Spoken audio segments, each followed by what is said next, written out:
Non mais je me suis dit, c'est quoi encore ce truc?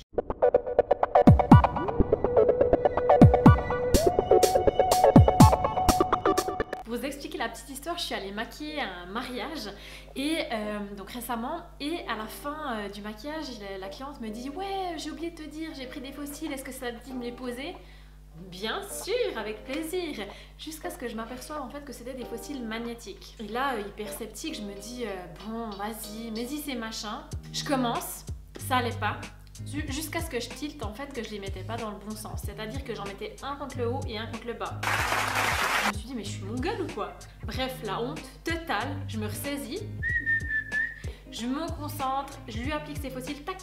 En un coup c'était fait, c'était réglé, c'était incroyable. Le résultat est dingue, franchement je suis en kiff total. Du coup je me dis tiens, je vais aller en racheter pour voir si c'était pas de la chance. Et puis, je les ai trouvés chez Manor, je les ai payés 19,90 sauf erreur.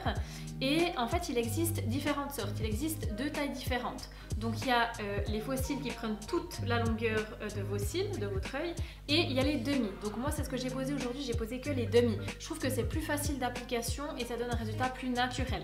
Sachez que si vous prenez les grands, il faut des fois les couper un tout petit peu sur les extrémités parce qu'ils sont des fois trop longs en fait et pas tellement adaptés à vos yeux.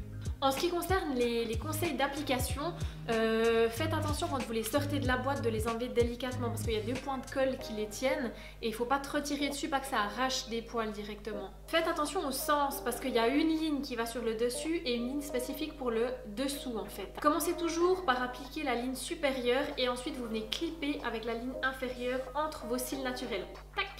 Et c'est fait. Et ces fossiles s'appliquent toujours en fin de maquillage par-dessus le mascara. Et pour les derniers conseils que préconise la marque, c'est de ne pas recourber ses cils avant d'utiliser les fossiles magnétiques. Pour les retirer, il faut vraiment pas les enlever en une fois tac. Il faut vraiment enlever d'abord la ligne supérieure et ensuite vous venez tirer là-dessous. Je pense que si vous les enlevez en même temps, ça les démagnétise. Pareil quand vous les rangez, parce qu'ils sont réutilisables, hein, il faut les remettre dans leur boîtier et vous les rangez bien sur le plateau, en haut, en bas. Comme ça, vous les conservez vraiment dans la durée. C'est la marque Hardwell qui fait ça. Je ne sais pas si vous connaissez, apparemment c'est nouveau. Et du coup, un dernier petit effet pour vous montrer ce que ça donne.